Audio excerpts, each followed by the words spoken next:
Nosso assunto, então, de quinta-feira é o Evangelho profético, tá? E a primeira coisa que nós vamos fazer é um pouco diferente. Eu normalmente não faço isso, mas hoje eu senti vontade de fazer. Vocês anotem esses versículos aqui, ó. Anota os versículos. Mateus 24:14, Apocalipse 14:6, Efésios 1:13, Romanos 1:16-17, Atos 20:24, Romanos 10:15, 2 Coríntios 4:4 e 1 Timóteo 1:11. Agora é o seguinte, ó. Nós vamos dar 10 minutos contado no relógio. Se você não der conta de fazer tudo, não tem problema, mas tenta ver. Você vai sim, sozinho, abrir a passagem, isso que você vai ver. Eu quero que você anota na frente de cada passagem qual o adjetivo ou qualificativo que é colocado em contexto com o Evangelho, tá?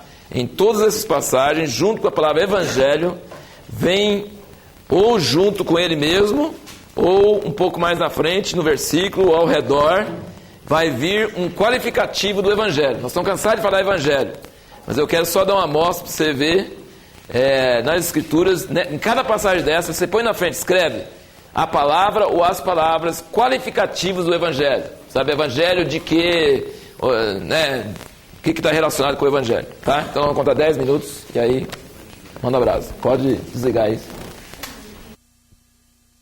Ideia, tem muito mais passagens que usam a palavra Evangelho. O que significa a palavra Evangelho? Boas novas. Boas notícias. A gente quase não usa esse negócio de novas hoje, né? Boas novas é bom português, mas não é muito usado, né? Boas notícias, né?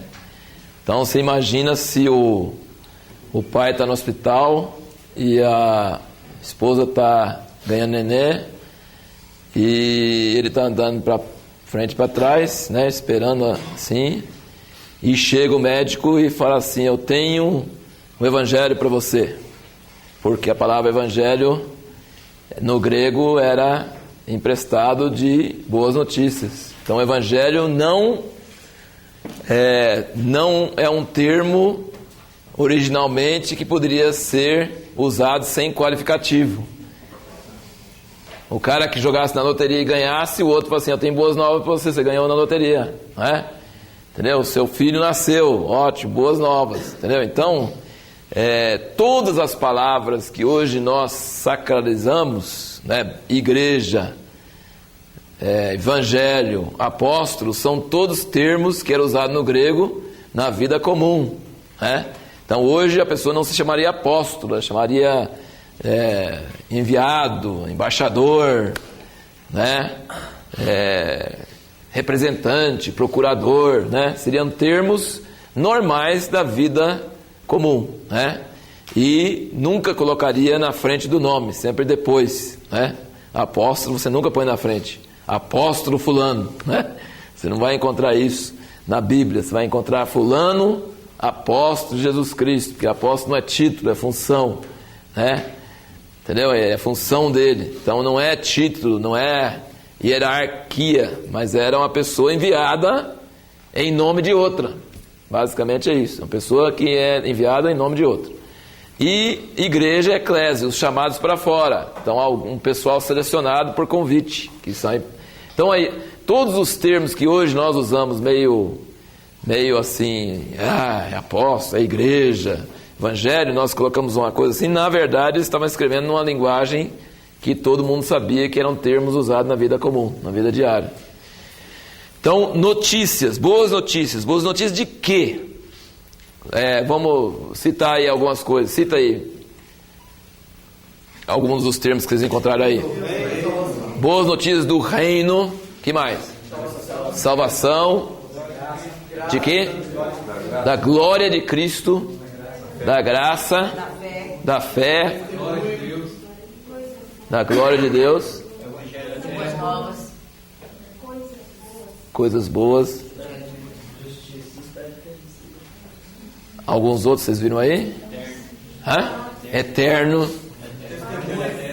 Da paz. Da vossa salvação. Então ele sempre vem. E depois tem muitos outros. Paulo falava assim: o meu evangelho, nosso evangelho, né? O evangelho de Deus, e aí o evangelho de nosso Senhor Jesus Cristo e tal, vai por aí afora. Tem que ter qualificativo. Se não tiver qualificativo, ele perde sentido. E se você meditar nos qualificativos, talvez você converta. Você pode converter, né? Se você meditar um pouco nessa listinha que vocês fizeram aí, talvez você comece assim: puxa, então o evangelho não é coisa assim. O evangelho, já aceitei o evangelho, já ouvi o evangelho. Você conhece o evangelho, né? Você virou banal, né? E se você começar a meditar nas passagens bíblicas que falam do evangelho, você começa a sentir que ele é muito maior do que você imaginava. Se ele é da paz, se ele é da graça, se ele é do reino, se ele é da glória do nosso Senhor Jesus Cristo, né? Se ele é de todas essas coisas, então as boas notícias deve significar coisas grandes para nós, maiores do que nascer um filho ou ganhar na loteria. Isso é uma coisa mais importante. Mas é uma boa notícia, como essas outras coisas também seriam boas notícias. Vamos virar então rapidamente aqui para Mateus 24, versículo 14. Mateus 24, versículo 14. E este evangelho do reino será pregado no mundo inteiro, em testemunho a todas as nações, e então virá o fim. Quantos sinais do fim Jesus deu aqui no capítulo 24 de Mateus? Quantos sinais do fim? Fala aí os sinais que você sabe. Como é que a gente sabe que o fim está chegando? Ele deu vários sinais, vários sintomas de que o fim... Guerras, rumores de guerras, terremotos, fomes, divisão na família, o amor de muitos esfriará, traição, sinais no céu, não é? Muitos sinais. Mas qual desses sinais ele diz que o fim virá assim que esse sinal acontecer? Pregação do Evangelho do Reino. Então, nosso curso chama Evangelho Profético. Esse termo Evangelho Profético não se encontra na Bíblia. É um termo que eu inventei aqui. Só que eu preciso convencer vocês de que ele é válido. Ele não está na Bíblia nesses termos, mas ele está dizendo aqui ele está junto com um monte de sinais que estão sendo profetizados que vão acontecer, não é verdade? Vai ter terremotos, o amor vai esfriar, vai acontecer isso, vai acontecer aquilo, vai acontecer isso, vai acontecer aquilo, marca da besta, cadê a coisa? Mas ninguém está perguntando hoje, e o Evangelho? Porque os outros sempre teve. Então não dá para saber se é o fim, ou se é começo do fim, ou se é o comecinho do começo do fim, não é? Assim não tem jeito de saber, porque todo mundo fala assim: mas aqui não tem terremoto. Mas tem terremoto lá no Iraque, mas tem não sei onde, no Marrocos, esses dias e tal. Mas quantos, né? Não pode vir, porque ele não pode vir antes que o Evangelho do Reino seja pregado em testemunho a todas as nações. Agora esse versículo, ou aquele outro versículo de Mateus que fala: ide, né, por todo mundo, fazer discípulos de todas as nações, batizando-os em nome do Pai, do Filho e do Espírito Santo, né, e tal. Esse é muito usado para missões, para incentivar missões, né? Este Evangelho do Reino será pregado para todas as nações, tem tantos povos não atingidos. Muito bom, muito maravilhoso essa mensagem, essa ênfase em missões. Mas eu quero falar com vocês que esse versículo é muito além de missões. Porque o Evangelho que está indo para os lugares hoje e que chegou até nós, ele é muito fraco. Ele é muito fraco. Ele é verdadeiro, mas ele está fraco. Por exemplo, se nós tivemos a aula no segundo bimestre, né? Quando caiu fase. Que frustração aquela aula, né? Caiu fase, então de vez em quando quando a luz vinha e Daniel aumentava a voz. De vez em quando a luz baixava e ficava no escuro aqui. E foi uma aula difícil, né? Tem energia, mas acabou as fases, ficou fraquinho. Paciente morreu? Não, mas está na UTI, está com soro aqui, ó, mal abre o olho. É a vida de Jesus? É, mas é Jesus quase não abrindo o olho, entendeu? Esse é o tipo de evangelho que nós temos. Deve ser desprezado? Não, é a vida de Jesus. Nós recebemos algo genuíno. Nós recebemos o evangelho, boas novas sobre Jesus. Cremos neles. Estamos aqui por causa do evangelho que nós ouvimos.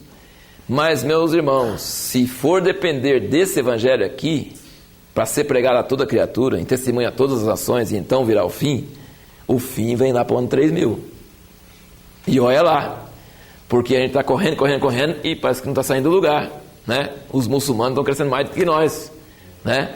A população mundial, não sei como é que está em relação ao evangelho.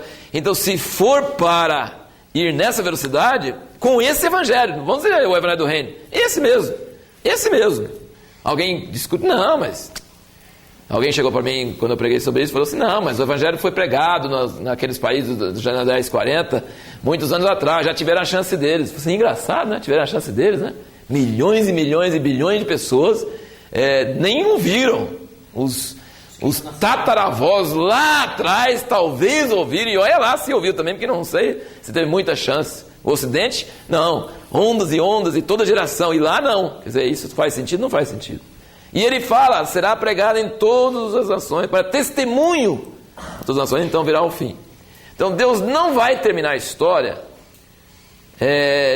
meio fraco, ele vai terminar a história lá em cima, entendeu? Ele não vai deixar a coisa... fraquinho, com a pilha fraca, aquela coisa, já deu o que tinha que dar, vamos embora antes que o negócio acaba. O último que sair, apaga as luzes. Né? Ele não vai fazer isso. As escrituras nos mostram que o fim é com muito drama, barulho, som, né? Negativo, positivo, trevas, luz. Depois vocês vão ver com o Daniel. Daniel vai fazer para você o grande e terrível dia do Senhor, vai virar uma coisa aqui, né?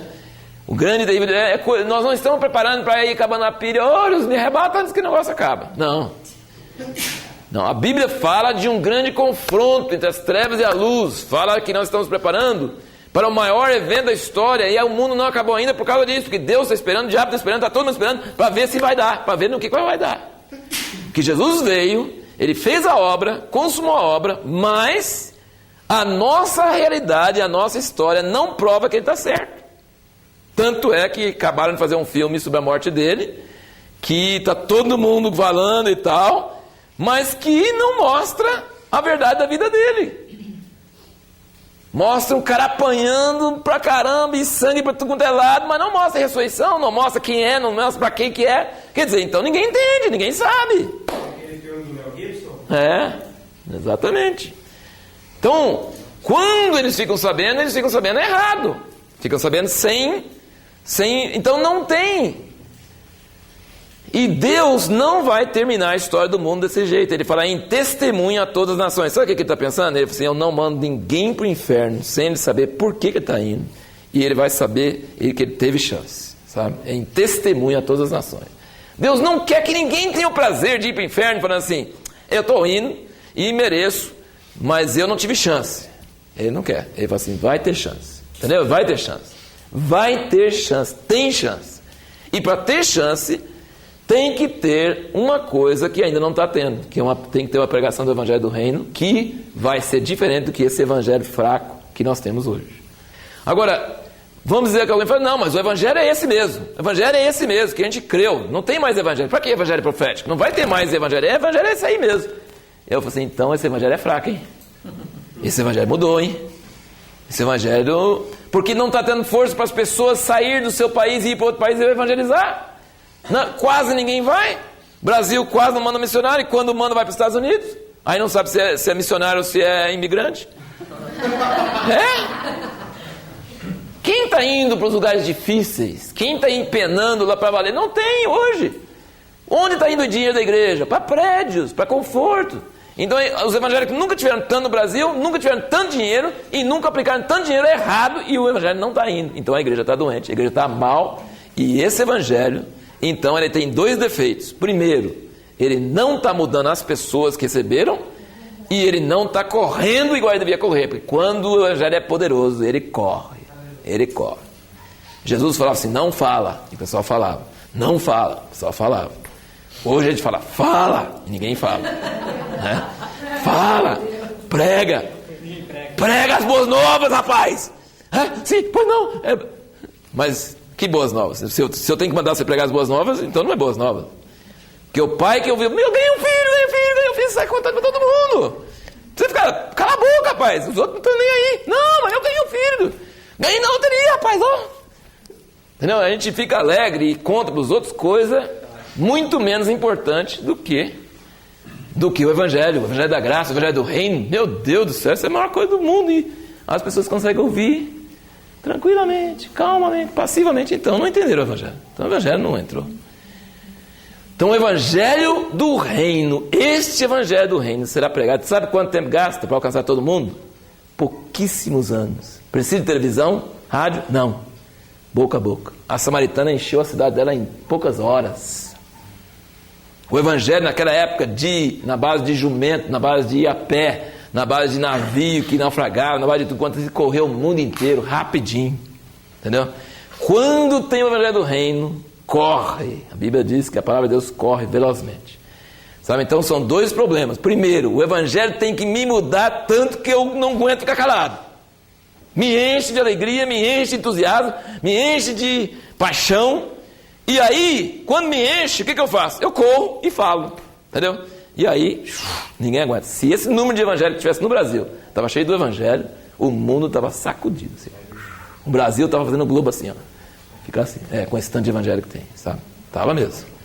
Estava sacudindo. Porque pouquíssimas pessoas, pequenos grupos de pessoas, com esse evangelho, fizeram proezas, né? Mandaram missionário para tudo quanto é parte do globo, mudaram países, mudaram a história do mundo. Entendeu? Não gasta muita gente. Gasta poder do evangelho. Está dando para entender? Você tem que analisar isso. E outro, agora você tem que pensar bem. Matéria-prima é gente. O pessoal daquela época não era melhor do que nós, e nem pior. É igual. Nunca mudou. Matéria-prima é a mesma porcaria, né? Daquela época como hoje. É gente. E gente é cheio de falhas. Não é? Cheio de falhas. Então, por que naquela época ou em outras épocas da história o pessoal tinha tanta paixão e tanta santidade e tanta coisa e abalaram o mundo e hoje não? Não é explicado pelas pessoas, porque as pessoas, pessoa é pessoa, filho de Adão é tudo a mesma coisa. Então, o que nós ouvimos nos produziu e o que eles ouviram produziu eles, tá? O Evangelho, vamos lá, vamos ler, nós podemos citar, mas Romanos, né? Romanos 1:16. Paulo falando, porque não me envergonhe do Evangelho, pois é o poder de Deus para a salvação de todo aquele que crê, primeiro do judeu e também do grego. Porque no Evangelho é revelado de fé em fé a justiça de Deus, como está escrito, mas o justo viverá da fé. Não me envergonhe do Evangelho, porque é o poder de Deus. O Evangelho é o poder de Deus. Sabe o que isso significa? Você tem um tambor, um vasilhame, que não tem rótulo, né? Você não sabe o que tem dentro.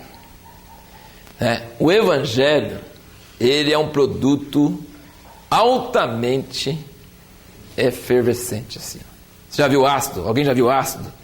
Você abre assim o ácido assim, na sua cara. Você quer te pegar? Né? Ácido sulfúrico, ácido de qualquer jeito. Ácido é assim, ó.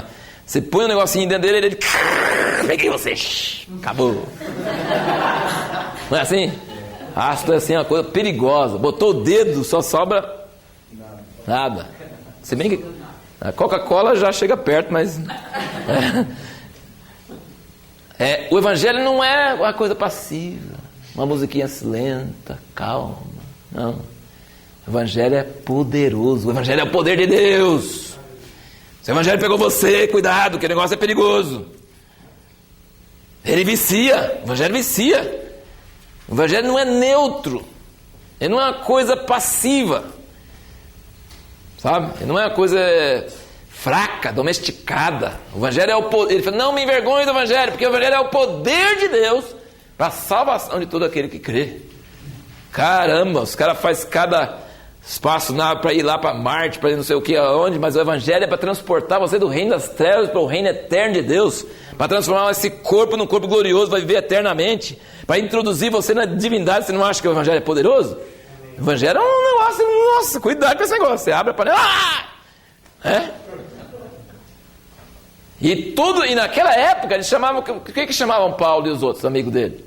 Os homens que transtornaram o mundo chegaram aqui. Sem arma, sem dinheiro, sem organização, sem a Bíblia, só com o Velho Testamento, que já tinha lá há muito tempo aquele Velho Testamento já. Sem nada, só com o quê? O Evangelho. Transtornaram o mundo, ameaçaram o Império Romano. O Império Romano teve que matar milhões de pessoas, milhares de pessoas, e depois no fim sucumbiu. Não tem jeito, vamos comprar, então vamos usar o Evangelho para o nosso fim. Entendeu? Não teve jeito. Então, o Evangelho não é coisa fraca, ele é muito poderoso, ele é forte demais.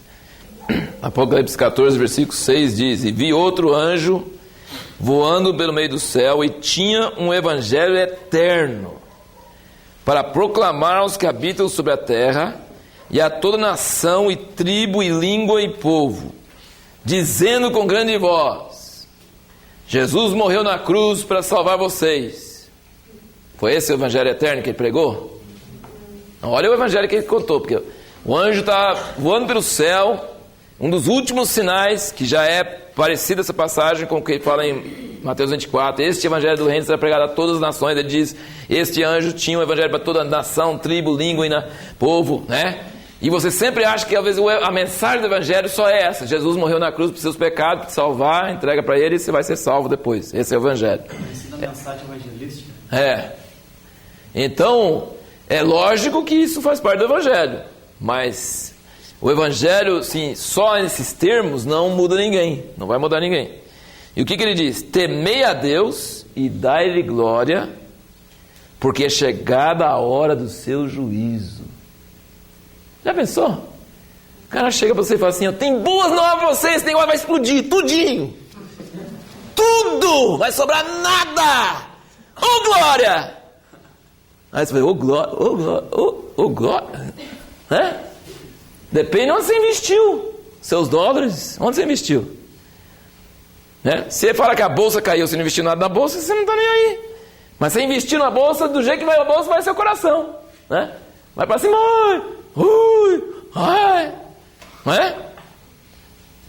onde está seu tesouro, aí está seu coração. Então,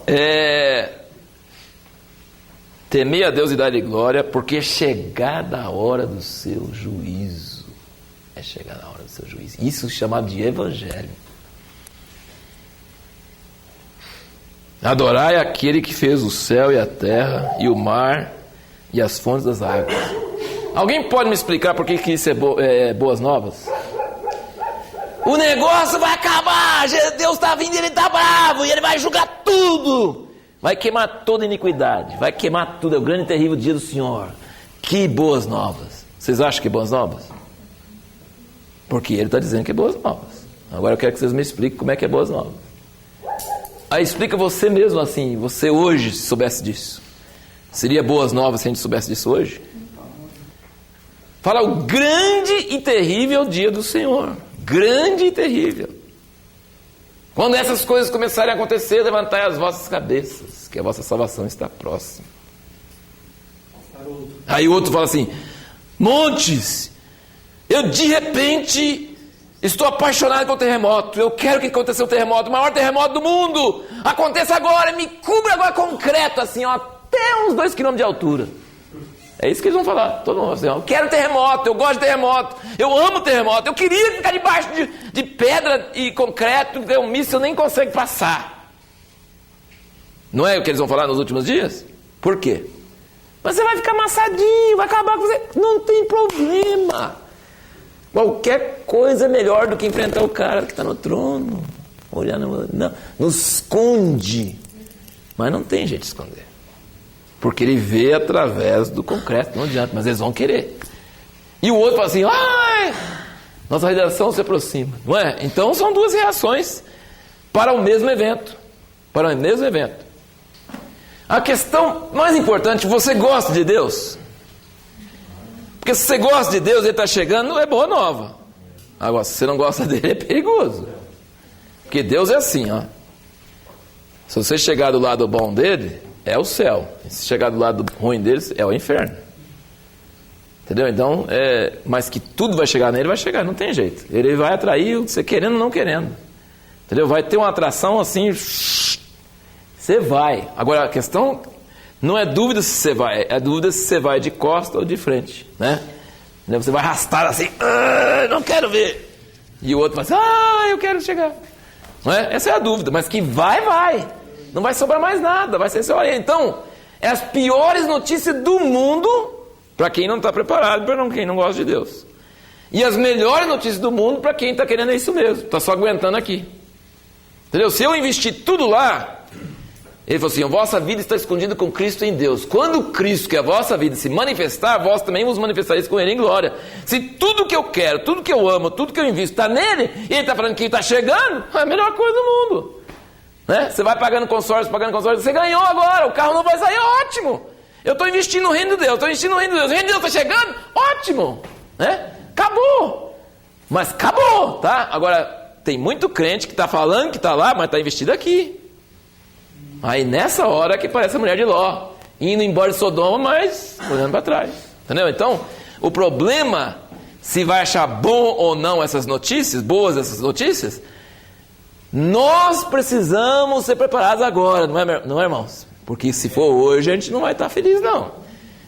Efésios 1:13, no qual também vós, tendo ouvido a palavra da verdade, o evangelho da vossa salvação, tendo nele também crido, foste selados com o Espírito Santo da promessa. O evangelho da vossa salvação é a palavra da verdade. Nessa época, os gentios não tinham parte na herança, não tinham promessa, era excluído, não era filho de Abraão, não tinha chance.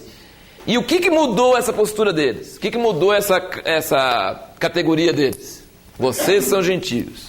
Para se transformar em povo de Deus, você tem que circuncidar, mudar todos os seus costumes, comer todas aquelas coisas esquisitas, parar de comer todas as coisas que você gosta, mudar sua cultura e virar judeu e pôr aqueles negocinhos na cabeça e cortar o cabelo daquele jeito, ficar aqueles negocinhos assim. Ai, eu queria até ser filho de Abraão, mas passar por tudo isso. E de repente, mudou. O que mudou a coisa? Eles, tendo ouvido a palavra da verdade, o evangelho da vossa salvação, e tendo ele também crido, sem fazer nada dessas coisas, sem circuncidar, sem mudar de cultura, sem fazer nada, ouvir. Então a palavra do evangelho é o poder de Deus, ele é uma palavra que, se ouvida, ele muda a sua vida e te transforma numa pessoa que vai mudar outras vidas, porque você vai falar a mesma palavra. Tendo ouvido a palavra da verdade, o evangelho da vossa salvação, tendo nele também crido, fosse selados com o Espírito Santo da promessa. Transforma assassino em filho de Deus. No dia de Pentecostes, Pedro falou, vocês mataram o Cristo, Filho de Deus, vocês mataram ele, mandou para vocês mataram ele, que faremos? Arrependei-vos, serem batizados e recebereis o dom do Espírito Santo. Fórmula para transformar um assassino num filho de Deus. Rapidinho. Ouvido a palavra da verdade. Então, vamos ir agora para João, capítulo 9. Evangelho de João, capítulo 9.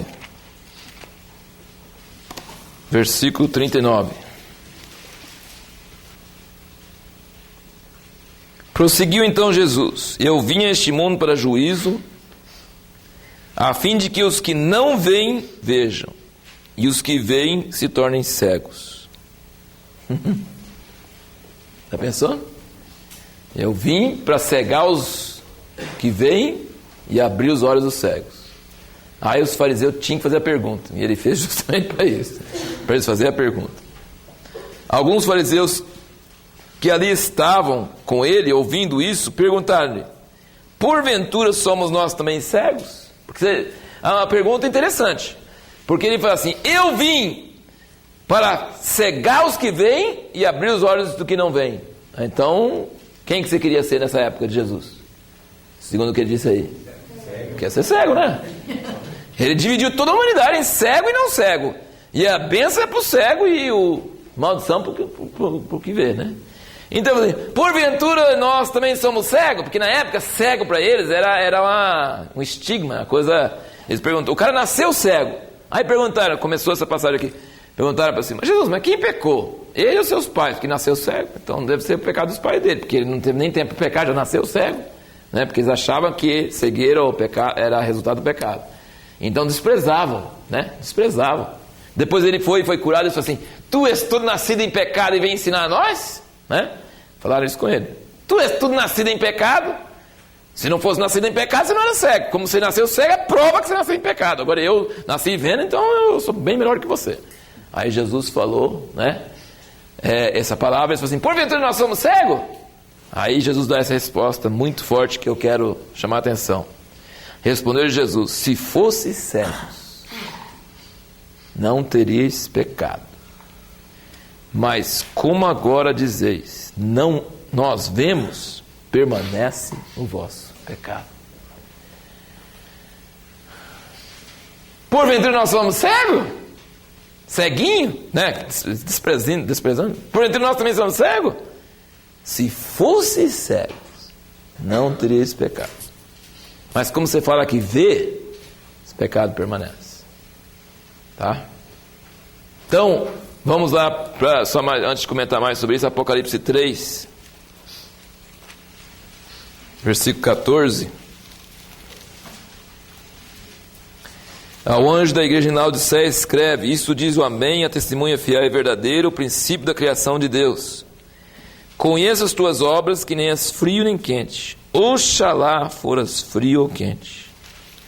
Assim, porque és morno e não és quente nem frio, vomitar-te-ei da minha boca. Porquanto dizes: rico sou, e estou enriquecido, e de nada tenho falta, e não sabes que és um coitado, miserável, pobre, cego e nu. Aconselho-te que de mim compres ouro refinado no fogo para te enriqueceres, vestes brancas para que te vistas, e não seja manifesta a vergonha da tua nudez, e colírio a fim de ungir os teus olhos para que vejas. Eu repreendo e castigo a todos quantos amo, sê pois zeloso e arrepende. Então, nossa situação hoje, estudando o Evangelho Profético, é olhar as Escrituras, olhar o que a Palavra de Deus diz, analisar e procurar fugir para valer dessa atitude de que nós vemos. Entendeu? Estão entendendo, irmãos? A atitude mais perigosa que Jesus está falando aqui, e inclusive aplica para Laodiceia, que é a igreja dos últimos dias, que é um perigo terrível, não é o pecado. Pecado é fácil para Deus. O problema mais sério é dizer que tem quando não tem. Então a minha tarefa é tentar esvaziar vocês o máximo possível. Se vocês trouxer balão na próxima reunião, a gente fura eles todos, né? Fura o balão, desmancha prazer, tira a alegria falsa, né? Para você realmente ficar chocado com a nossa situação, com a sua situação. Aí, como diz Jesus, se você é cego, você não tem problema, porque eu resolvo o problema de cegueira. Agora, você diz que vê quando não vê, seu pecado permanece.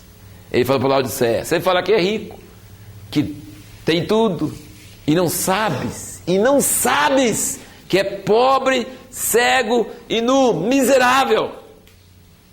Então, na verdade, o propósito nosso é entender, irmãos, nós precisamos da graça de Deus, porque isso aqui é teoria. Você vai sair daqui concordando, mas não vai mexer nada com você. De alguma forma, Deus precisa pegar debaixo da nossa pele, sabe? Precisa pegar alguma coisa. Sabe aquele negócio que você você tem uma pedrinha no sapato e vai pisando, vai fazendo, incomodando, né? Ou então algum bichinho sobe, agora aquela coisa fica daí, não tem jeito de tirar, e você está ali. Alguma coisa tem que ser além de teoria, para você sentir o drama, porque enquanto você não sentir isso, não vai mudar nada, entendeu? Você fala assim, é isso mesmo, tal. Coitadinho dos outros que não enxergam, a gente enxerga, entendeu? A gente vai sempre achar alguém que está com a heresia, que está pensando errado, que está querendo errado, está pregando errado, nós vamos achar demais, entendeu? Enquanto tiver isso, nós nunca vamos mudar. E o maior perigo é você se achar. Você não deve se achar. Você deve se achar mesmo pó, né? Como Jó achou no fim, né? Não tem nada para te falar. Eu me abomino, me arrependo, põe na cinza. Aí, opa, agora dá para começar a trabalhar. Entendeu? Então o maior problema de Deus não é que nós sejamos cegos. É que a gente acha que vê. E tem uma convicção tão enraizada e acha que vê melhor que os outros. Entendeu? Que esse negócio é uma praga, uma coisa terrível, sabe? E a igreja de Laodiceia acha que tem. E por isso que não compra dele, entendeu? Não compra dele porque já tem. A gente não tem desespero para orar, para jejuar, para buscar a Deus igual deveria ter, porque não estava sentindo falta, entendeu? Porque se sentir falta, qualquer hora que fizer essas coisas, é um alívio, né?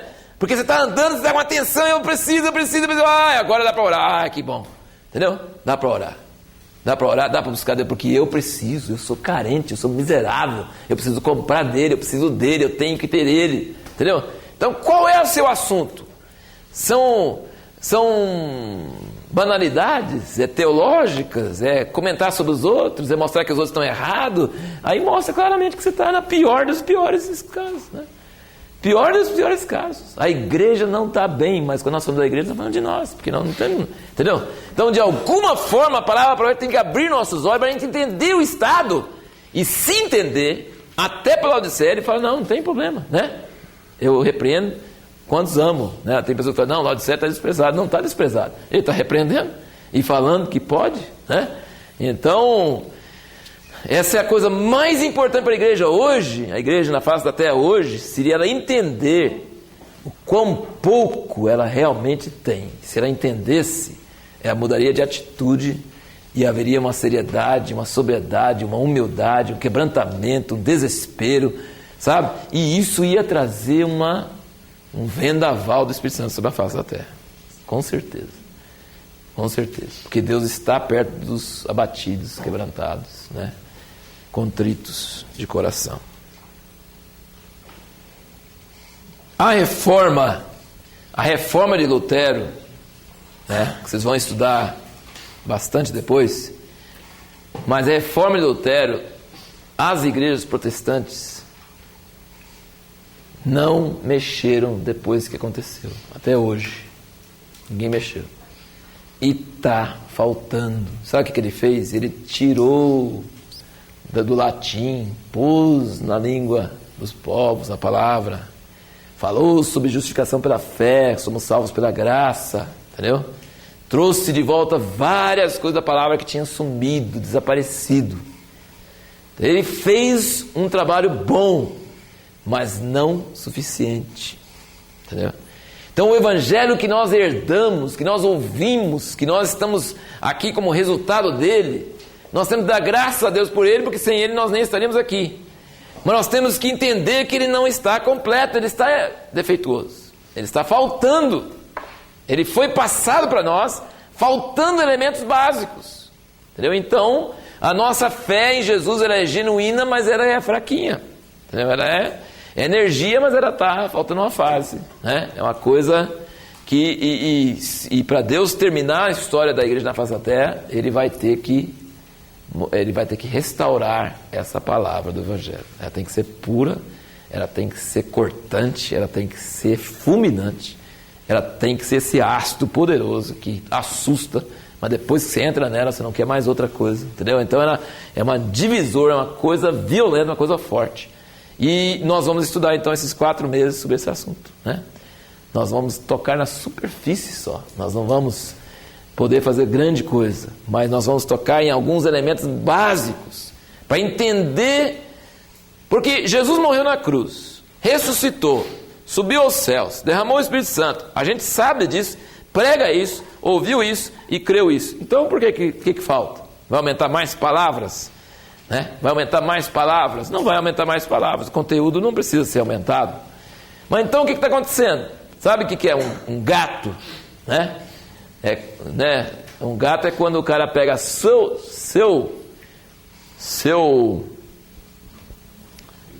rede, né, seu cabo de energia, e ele puxa antes de chegar no relógio, tá? Então você está usando nada na sua casa e o negocinho está rodando, não é? Está rodando porque ele está usando a sua energia, entendeu? Então tem algum gato aí, né? Então, na verdade, nosso evangelho, Jesus liberou esse tipo de evangelho na cruz, uma obra poderosa, tremenda, mas tem algum lugar que está sendo roubado. Está sendo roubado. O evangelho está sendo roubado, a energia está sendo vazando. Sabe onde ele vaza? Ele vaza, sabe o que são esses gatos? Eles chamam sofismas. Sofisma é... está dizendo isso aqui, o evangelho é o poder de Deus, mas... Aí quando vem o mais, já é um sofisma. Ele vai roubar todo o poder daquela palavra. Aquele que nasce de Deus não peca, mas tem que pecar. O evangelho, a lei do Espírito da vida te libertou da lei do pecado e da morte, mas só depois da morte. Então você põe mais, e aí aquele mais já é um gato. Ele foge do poder do evangelho. Os tradutores, muitas vezes, eles não conseguiam aguentar e tinha que pôr uma frasezinha para melhorar a coisa, porque senão é escandaloso, não dá, entendeu? Então o evangelho ele tem poder, ele é radical, ele é forte e ele tem poder, mas ele tem que ser livrado desses sofismas, sabe? Eu sei tudo isso. Pois é, o cara que não soubesse tanto disso, talvez estava mais para frente do que eu sei. Entendeu? Porque às vezes você sabe tanto, mas a força do que você sabe não te afeta, né? O impacto que você sabe não te pegou. E tem coisinhas, você fala assim, você crê que Deus pode curar? Pode, mas não vai, porque deve ser que eu tenha algum pecado, que está vendo e eu não estou vendo, então por isso que eu não sou pecado, não é? Então a gente arruma um monte de explicações e aí não acontece nada. Seu irmão vai ressuscitar. Eu sei, vai ressuscitar no último dia. Marta estava cheia das teologia, né? Jesus falou assim, o último dia está aqui, já está aqui. Ele vai ressuscitar no último dia. Ele falou assim, o que vai ressuscitar no último dia sou eu. E eu estou aqui, então qual a diferença? Se eu não consigo ressuscitar de agora, então no último dia também não, porque vai ser eu mesmo. Entendeu? É mais ou menos isso, sim. Então, não, mas agora, o Senhor, agora fede. Entendeu? Então fé é um problema sério, porque fé é para agora, fé é agora. Pula! Ai, não. Entendeu? Eu creio, mas depois, para outros, para tal. Né? Entendeu? Então a gente escapa. A gente escapa mesmo. Nós somos mestres de escape. Nós. A gente dá aqueles contorcionismos, a gente dá um jeito e não tem nem espaço para passar debaixo do arame, a gente passa. A palavra chega, você está apertando, você vai ter que arrepender, você dá um jeito. Mas não é bem assim. Mas não é bem assim. E escapa. Estão entendendo o que eu estou falando, irmãos? Tem alguns lugares que nós estamos escapando. A palavra não pega a gente, não prende a gente. E a gente entrega mesmo e vai para valer.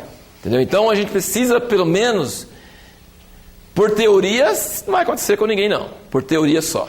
Mas a teoria ajuda, pelo menos porque tem ideias, tem palavras, tem lógica que ele vai cercando você. Se você permitir que ele te cerque, talvez vai dar um desespero na sua alma e talvez você comece a entrar em comunhão com Deus e talvez alguma coisa aconteça.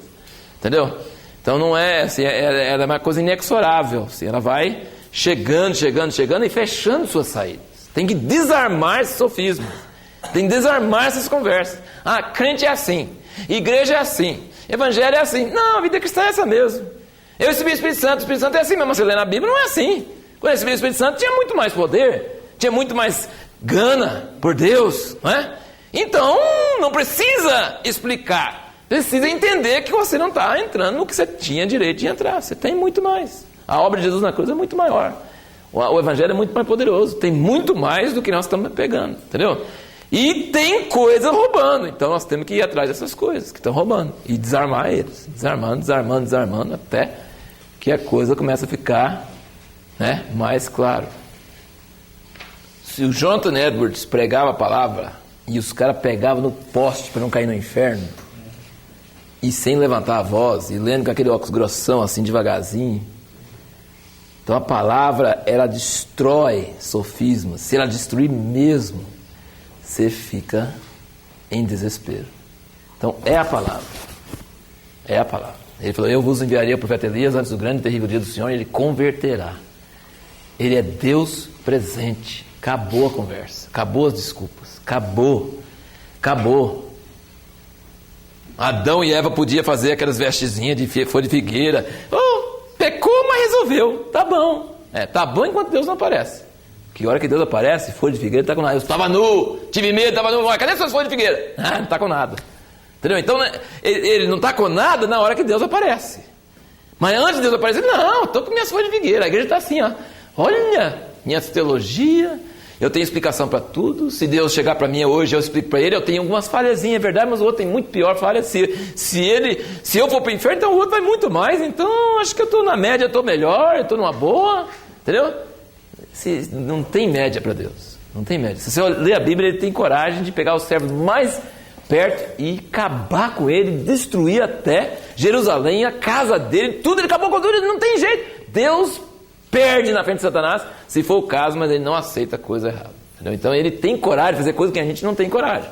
Ele desabona, ele tira o nome dele, ele fala que não tem nada a ver com uma coisa que ele não quer. Entendeu? Então, a palavra de Deus, a palavra profética, ela vem para fazer esse serviço. Antes que ele venha. Antes que ele venha. Ainda bem que antes que ele venha, porque aí a gente tem chance de preparar. Porque se ele vier, já não tem chance. Mas com a palavra dele nós temos chance, porque é uma pré-estreia dele aqui. Então, de alguma forma, essa palavra profética tem que sair e tem que começar a nos afetar, e depois vai afetando outros e a coisa vai caminhando, né? Mas não é só teoria não, ela é a palavra que corta, é a palavra que traz a presença. Entendeu? Essa palavra aí que traz a presença de Deus. Porque a gente fica assim, será que é bom fazer isso? Será que pode fazer isso? Será que esse pecado? Eu acho que não é. E a gente fica lá brigando naquelas coisas intermináveis. Mas quando Deus chega, você não gosta disso. Pronto, acabou. Você vai falar o quê? Vai discutir com Deus? Eu não gosto disso. Não, mas o outro só deixou fazer. Fazer não tem problema, eu não gosto disso em você. E o outro eu deixo. Então ele fala. E se ele falou, acabou, meu. Não tem conversa. Entendeu o que eu estou falando? Quer dizer, nós faltamos hoje o absoluto de Deus. O que Elias tinha? Ele não escreveu nada. Ele não escreveu nenhum livro da Bíblia. Ele é o maior dos profetas. É o único que fala que vai voltar. O que ele tinha? O Deus em cuja presença eu estou. Ele falou, Deus em cuja presença eu estou aqui. Não vai chover se não segundo a minha palavra. Entendeu? Então ele trazia a presença atual de Deus. Relativismo acabou. Quando Deus fala com você, você fala assim, uma mentirinha leva à morte. Entendeu? Era coisa grave. Se Deus está presente, é alta tensão.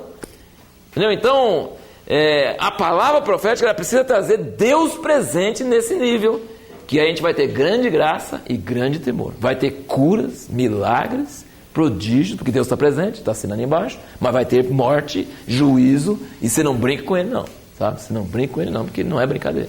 Então, não tem mais lei? Não tem mais lei. Sabe por que não tem mais lei? Porque ele está presente, não precisa de lei. É só ele olhar a cara fechada para a gente, acabou. Entendeu? É só ele fechar a cara assim, eu não gostei. Você larga na hora, né? Então isso é a lei dos caminhos de Deus, é a palavra que sai da sua boca.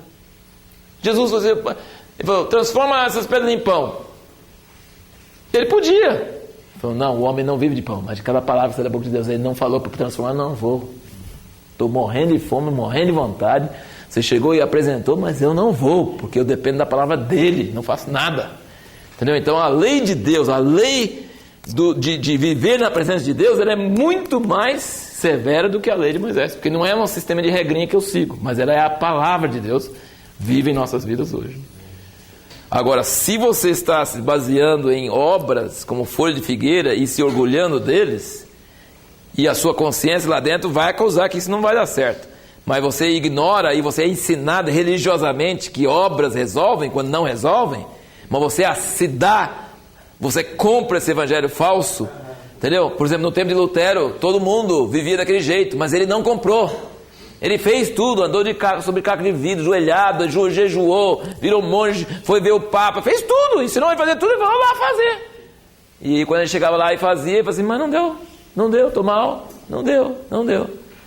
Então ele teve coragem de desafiar as crenças do seu dia.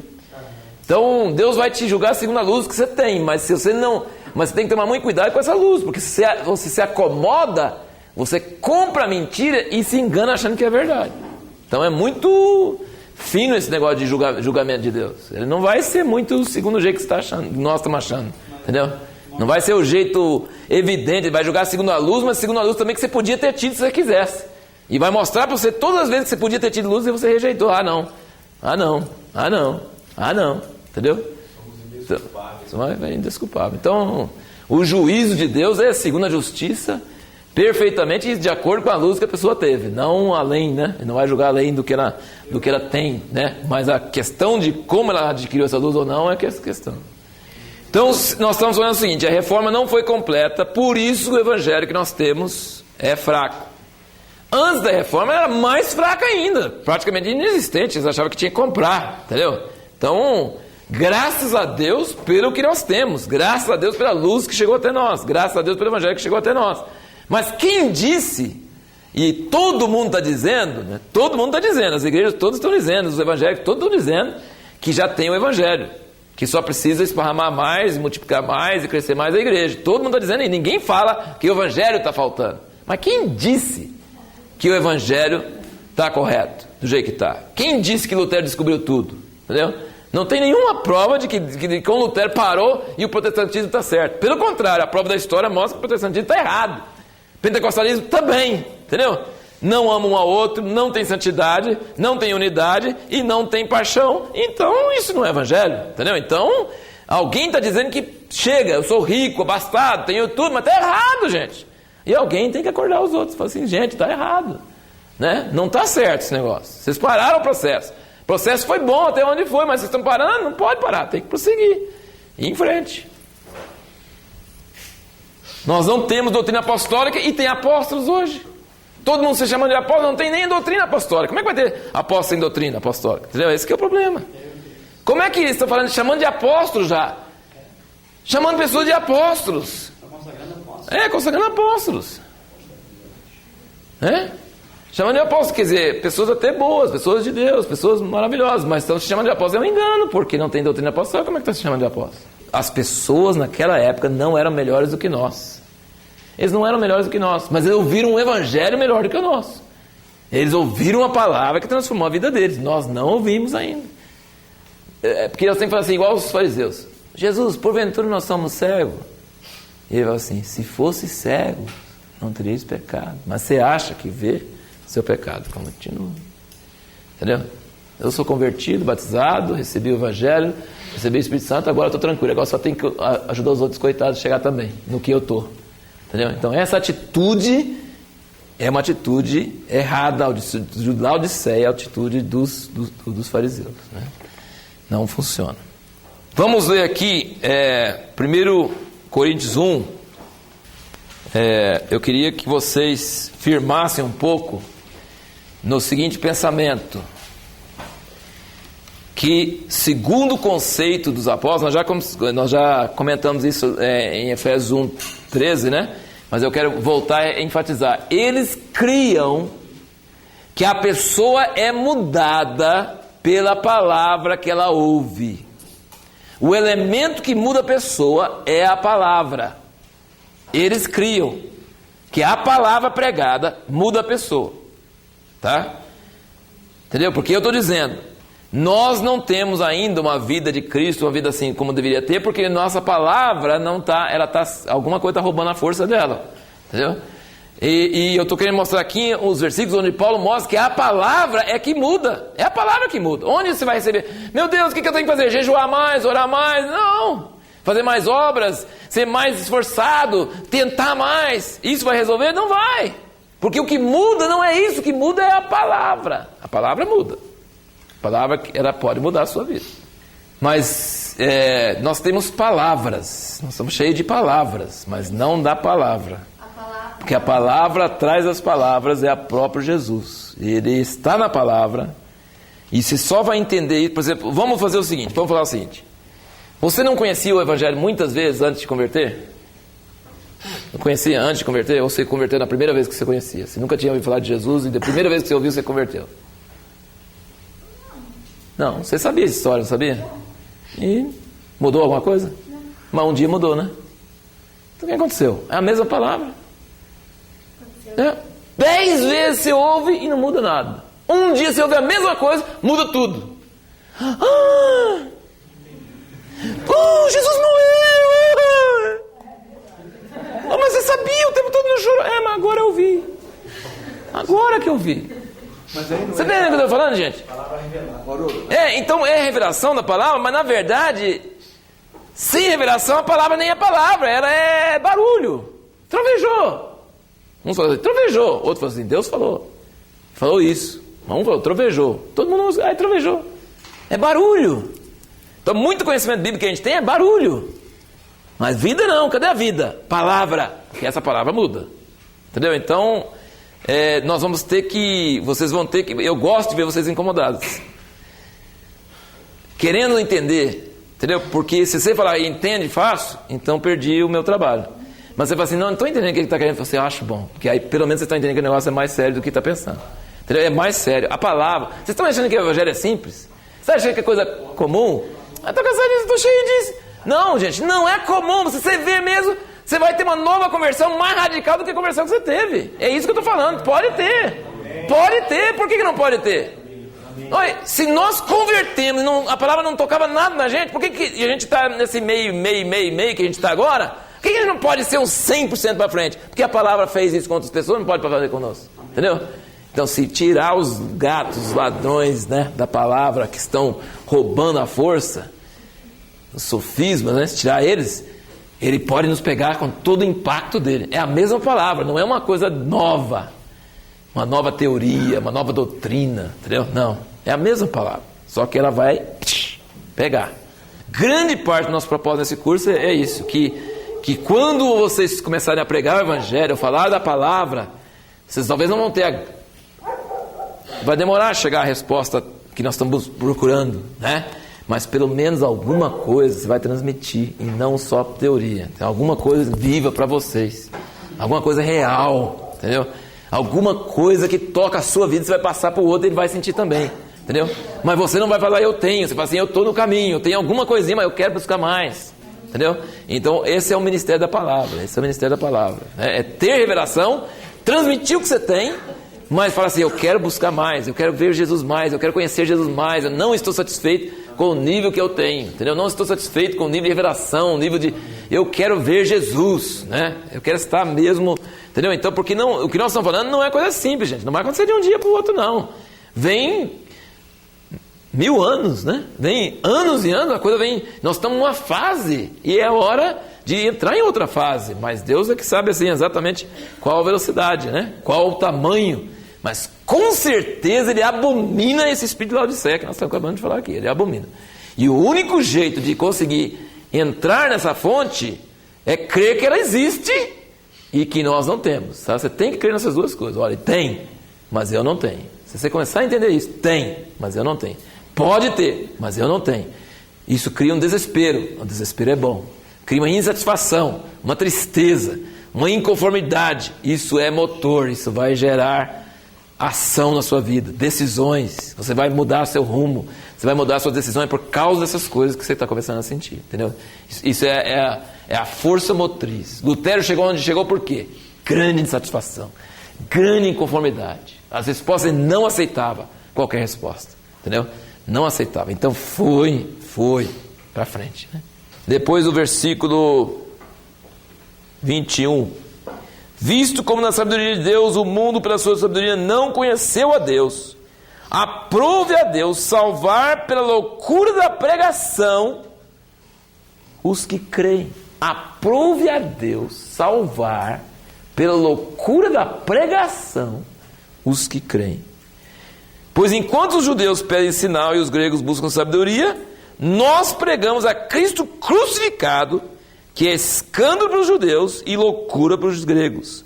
Mas para os que são chamados, tanto judeus como gregos, Cristo, poder de Deus e sabedoria de Deus. Então eu só queria mostrar aí que ele está falando assim: Deus não me chamou para batizar, me chamou para pregar o Evangelho. Não em sabedoria de palavras, mas a cruz de Cristo. Por quê? A cruz de Cristo é loucura. É a mesma coisa de hoje, nós falamos que hoje cruz para nós também ficou sacramentado. Então não tem o mesmo sentido. Naquela época, cruz é a cadeira elétrica, entendeu? Então é a mesma coisa a gente andar com cadeira elétrica aqui. Você não acha que seria legal? Fazer uma cadeirinha elétrica, andar assim ao redor do pescoço aqui? E pôr a cadeirinha elétrica em cima da igreja? Sim, para todo mundo ver? Não é estranho? Porque, né, não é, é masoquista, né? O pessoal, né, a palavra da cruz é loucura. Cruz não tem coisa pior, gente. Cruz é uma coisa péssima. Então, aprove a Deus usar a palavra da cruz para salvar as pessoas. É o poder de Deus. 1 Coríntios 15, aqui. Versículo 1. Ora, eu vos lembro, irmãos, o evangelho que já vos anunciei, o qual também recebestes e no qual perseverais. Eu vos lembro, olha todos os verbos, tá? Eu vos lembro, irmãos, o evangelho que já vos anunciei, quando eles converteram, né? O qual também recebestes, que se não tivesse recebido não era convertido, e no qual perseverais. Continua sendo válido porque persevera nele, porque o dia que parar de perseverar, deixa de ser. Pelo qual também sois salvos, tá vendo? Pelo qual também sois salvos, se é que o conservais, tal como vos anunciei, se não é que crestes em vão. Está vendo? A palavra salva, mas ela salva se você recebe ela, se você persevera nela, e se você conserva ela igual ela foi pregado por Paulo, a doutrina apostólica. Tá? Senão, não. Entendeu? Ela salva, mas dentro dessas condições: receber, perseverar e conservar puro de todas essas coisas espúrias, erradas que foram acrescentadas depois, né? Então tem muita coisa que nós, por exemplo, a nossa maneira, nós todo mundo sabemos que Jesus morreu por nossos pecados na cruz, deu a vida por nós, ressuscitou e tal, mas isso, as implicações disso para nossas vidas, nós não entendemos. Por isso não estamos alegres, por isso não estamos jubilosos, falando para todo mundo, cheio de vida, cheio de graça. Por quê? Porque nós não entendemos. Alguma coisa não passou, alguma coisa roubou isso. Porque se ele fez a obra, não tem mais nada que pensar. Entendeu? Não tem mais nada. É só viver dentro disso que ele passou. Então, quem tem Jesus tem tudo, quem não tem nada. Entendeu? Então é basicamente isso. É muito simples. Mas essa simplicidade perdeu e nós não temos essa alegria. Nós cremos, mas não temos alegria. Cremos, mas não temos o poder. Cremos, mas não temos a santidade. Cremos, mas não temos o amor. Então, tem que descobrir o que está errado. Porque ele diz que se receber, se perseverar e se conservar do jeito que é, vai ter ele tem poder para salvar. Ele é o poder de Deus. Ele é, eu digo sempre assim, que se você realmente conhece o Evangelho, toda vez que você ouvir, seu coração arde e você não cansa. Você não cansa de ouvir o Evangelho de Deus. Você não cansa. Porque ele toca nas coisas mais profundas do seu ser. Ele é a mensagem mais poderosa que pode ter. Sabe, é algo que mexe. Se parou de mexer, é porque você não está... o que você está ouvindo não é Evangelho. Não é a coisa. Vocês podem marcar aí Colossenses 1, 28. Mas não vamos ler agora. Colossenses 1, 28. Agora vamos para Gálatas 1. Nós vamos só mais 10 minutinhos. Aguenta aí firme. Gálatas 1. Agora nós vamos ver um outro negócio.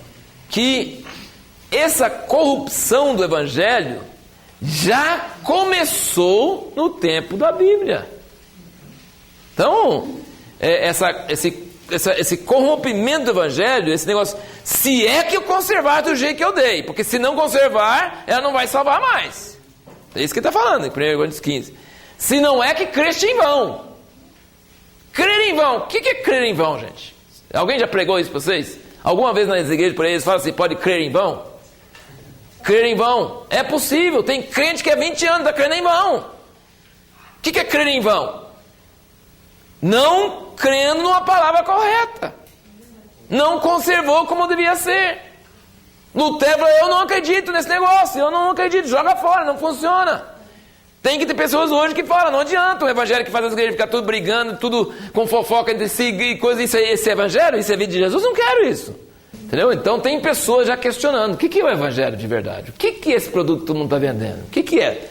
Funciona, não funciona? Tem base, não tem base? Né? Então vai ter que voltar para as raízes. Professor, é Gálatas 1, quanto? Gálatas 1, 6. Olha aqui, Paulo escrevendo para os Gálatas, e o que ele fala? Estou admirado de que tão depressa, vocês podiam ter demorado mais um pouquinho. Eu sabia que vocês iam deixar, mas não assim já. Estou admirado de que tão depressa estejais desertando aquele que vos chamou na graça de Cristo para outro evangelho. Aí vem o que Jesus falou, né? Outro evangelho é o evangelho de prosperidade, ou outros evangelhos do legalismo na época, né? Daquele que vos chamou na graça de Cristo para outro evangelho, o qual não é outro, porque não é boas novas, então não pode ser outro. Senão que há alguém que vos perturbam, alguns que vos perturbam e querem perverter o evangelho de Cristo. Olha aí, perverter o evangelho de Cristo. Não é outro evangelho, mas é alguns que vos perturbam e querem perverter o evangelho de Cristo. Mas ainda que nós mesmos, ou um anjo do céu, vos pregasse outro evangelho, além do que já vos pregamos, seja anátema. Gente, ele está falando assim, se eu vier pregar para você, Pedro, se eu pregar para você, outra coisa do que eu estou pregando hoje, que eu seja maldito. Já pensou? Não, mas é você, eu posso mudar. Não pode. A palavra que eu preguei para você está certa. Agora, se eu mudar de ideia, depois você me esconjura. Manda para o inferno, porque eu estou falando hoje está certo. Se eu mudar a conversa, eu também estou fora. É isso que Paulo está falando. Fala assim, Deus não tem favoritos. Deus não tem favoritos. Se Paulo mudasse de ideia, Paulo falava, gente, ele falava isso. Eu corro a carreira, eu tomo cuidado. Se eu não vigiar, pode ser que outros entrem e eu seja desacreditado. Pode acontecer. Estão entendendo o que eu estou falando? Então não é, ele falou, não é coisa minha. Não é coisa minha pessoa. O que eu falei com vocês é a palavra. Essa é a palavra. Se eu mesmo, ou um anjo do céu vier pregar outra coisa, seja nato, maldito. Maldiçoado. Porque o que vocês ouviram é Jesus. Se vier com outra conversa, não é Jesus mais. Está pervertendo o evangelho. Sabe o que ele estava fazendo? Falando que eles tinham que circuncidar e guardar a lei e ser judeu. Só isso. É isso que estava falando. Eles estão acrescentando o evangelho. Não, eles não estavam falando, gente, eles estavam assim, você aceitou Jesus, a obra de Jesus na cruz, foi batizado, recebeu o Espírito Santo, ótimo. Mas sabe, tem uns outros detalhes. Não fuma, não bebe, vai para a igreja, dá o dízimo, tem essas regrinhas. Além do que você já aprende, tem que cumprir essas outras regrinhas, senão você não é crente. Acrescentou alguma coisinha, estragou o evangelho. Estragou o evangelho, qualquer coisa que você acrescenta ao evangelho, estraga o evangelho. Ele já não é mais evangelho. Nós não temos tempo hoje para entrar nisso, mas você pode ler Gálatas, ele fala, gente, se você se circuncidar, você se cortou de Cristo, você não é mais de Cristo.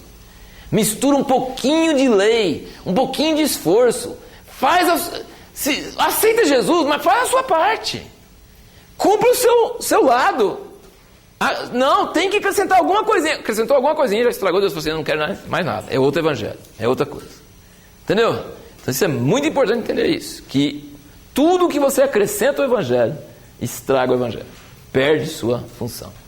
Se não for totalmente, 100% pela graça e pela obra de Cristo, então ele não vai funcionar mais.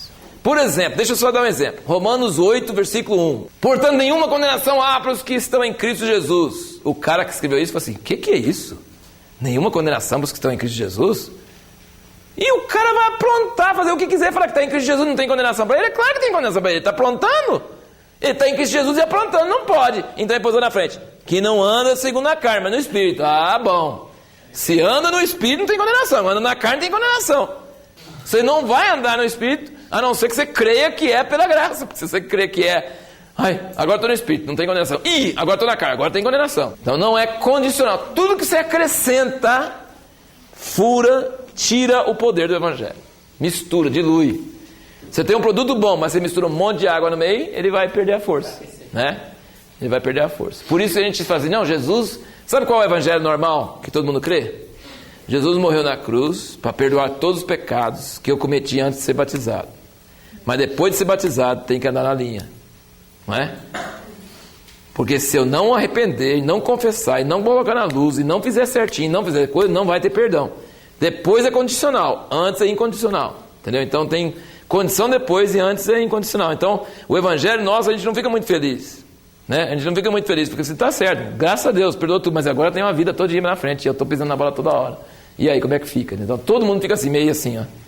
Não pode ficar muito feliz não, sabe? Você não pode ficar muito feliz, porque senão você não está vigiando. Você está tão preocupado em vigiar, que você não pode ser muito feliz, porque você tem que vigiar. Antes ele perdoou, glória a Deus, mas agora daqui para frente é comigo.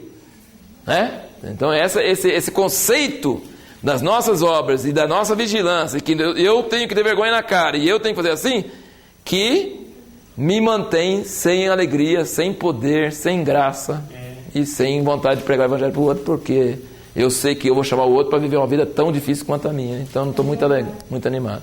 Gente, anota aí, porque nós não vai ter tempo de ler. Anota aí o seguinte, Gálatas 1, de 6 a 9 nós lemos, né? Mas você pode marcar de 11 a 16 do mesmo capítulo, 11 a 16. Gálatas 1, de 6 a 9 nós já lemos, e você vai marcar de 11 a 16. Gálatas 2, de 1 a 5. E Gálatas 3, de 1 a 5. Colossenses 2, versículo 8, de 16 a 23. Tem o versículo 8 e o versículo 16 a 23, de Colossenses 2. E 2 Coríntios 11, de 1 a 4. O que você vai estar procurando aí? Você vai estar procurando esse processo que já estava acontecendo na vida de Paulo, da igreja perverter o Evangelho. Esse negócio de perverter o Evangelho não é invenção minha, tá? Esse negócio de que o Evangelho pode ser contaminado, acrescido, diluído, já está aqui, já estava acontecendo, tá? De fato, gente, o Novo Testamento não teria sido escrito se a igreja não estivesse deixando. Ele foi escrito... Por que Paulo escreveu Gálatas? Por que Paulo escreveu Gálatas? Ele estava preocupado, eu acabei de pegar o Evangelho para os caras, já estão querendo ser judeu. Entendeu? Ele falou assim, caramba, qual versículo? Capítulo 1, versículo 6, já começou na carta. Estou admirado de que tão depressa vocês estão abandonando. Preguei o Evangelho, ele fala em 3, vocês viram Jesus crucificado. Quando eu estava pregando, vocês viram Jesus, vocês ouviram com fé, vocês receberam o Espírito Santo, e agora vocês querem fazer obra? Aí ele pergunta, você recebeu o Espírito Santo, foi por obra ou por ouvir com fé? Entendeu? Ele fica falando assim, como é que vocês estão misturando? Vocês estão misturando duas coisas que não mistura. Então você pode ler a carta de Gálatas todo dia. Por que ele escreveu Gálatas? Porque eles já estavam pervertendo o Evangelho. Por isso nós temos Gálatas, Coríntios, Colossenses. O Novo Testamento foi escrito porque o Evangelho já estava sendo pervertido. Porque se não fosse pervertido, ele não ia escrever, porque não precisava. Estava todo mundo vivendo na graça, entendeu? Vivendo o Evangelho, vivendo no poder cada vez mais. Para que precisa? Mas escreveu, cuidado, vocês estão largando, vocês estão deixando. E quando ele escreveu, vocês estão deixando, aí que nós vamos saber o que eles estavam deixando. Por isso que nós temos no Novo Testamento. Ainda bem que eles estavam deixando, para a gente poder saber o que eles estavam deixando. Entendeu? Então, depois veio aqueles 1000 anos de escuridão, depois a palavra começou a ser traduzida novamente, Deus está trazendo de novo, e nós começamos a ver de novo essas coisas que eles estavam perdendo tão rápido. Então é isso que eu quero dizer, a palavra é que transformava eles criam na palavra, se a palavra fosse pura. Mas já na época de Paulo, estava começando a ser pervertido. Entendeu? Então, assim, eu estou só querendo lançar as bases para você entender. O Evangelho profético, o que é o Evangelho profético? O Evangelho profético é que Deus vai tirar o Evangelho dessa mistura que tem havido e trazer um Evangelho de volta à sua pureza original, para que ela seja anunciada em todas as nações e revolucione as vidas e reproduza a vida de Cristo na terra, para quando ele voltar, ele encontrar com o povo genuíno. Amém? Sem o evangelho restaurado, não tem igreja gloriosa, não tem igreja preparada para encontrar com Jesus, não tem noiva preparada, entendeu? Porque o que transforma a noiva é a palavra, tá? Mas a palavra pura, sem mistura.